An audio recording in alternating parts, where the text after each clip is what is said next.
Bonjour, nous allons étudier les fonctions de la calculatrice qui, pour l'instant, est relativement peu utilisée. Voilà, donc nous désirons par exemple calculer un montant hors TVA compris à partir d'un montant hors TVA.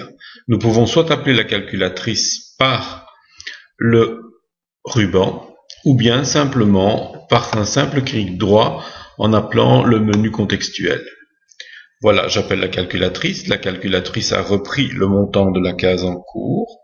Je désire donc calculer le taxe compris. Voilà, je pousse sur le taxe compris et je pousse sur le bouton OK. Et ma case est automatiquement validée. Bien sûr, on peut effectuer toutes les autres opérations sur la calculatrice. Voilà, je fais toute une série d'opérations, diviser par 2. Je pousse sur le bouton Enter et ainsi est toujours renvoyé le résultat dans la fonction en cours. Les macros, donc qui se trouvent ici dans le coin supérieur gauche de votre calculatrice, peuvent être modifiés. Pour ça, vous pouvez utiliser donc dans le menu paramétrage, sous section utilitaire, la fonction macro pour la calculatrice. Nous allons un peu illustrer comment modifier les macros de la calculatrice. Donc je réappelle.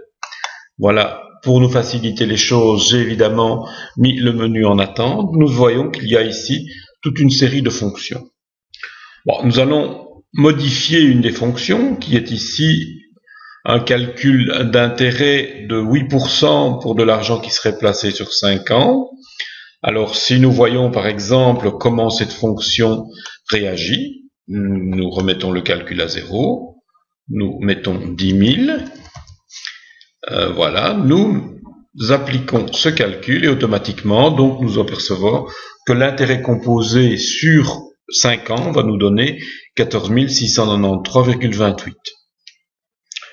Modifions simplement les calculs, donc nous allons faire un placement à 7%. Voilà, je vais simplement ici remplacer les différentes annuités.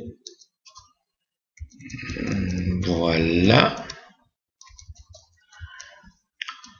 Voilà. Voilà. Voilà, donc je l'ai laissé. Je vais fermer la calculatrice évidemment pour réactiver les fonctions. Voilà. Et je vais réessayer le même calcul en appliquant le montant. Voilà. Et nous apercevons ici que le montant a changé. Je n'ai pas modifié évidemment la case. J'aurais pu très bien également modifier le nom court sur l'écran. Voilà, j'espère que cette petite démonstration vous permettra d'utiliser davantage un des outils qui se trouve dans Visual et qui, je pense, n'est pas très utilisé et qui peut être très utile dans de nombreux cas parce que la calculatrice peut être installée de manière permanente dans votre système. Donc, il suffit simplement, lorsque vous l'avez appelée, de la placer, par exemple, dans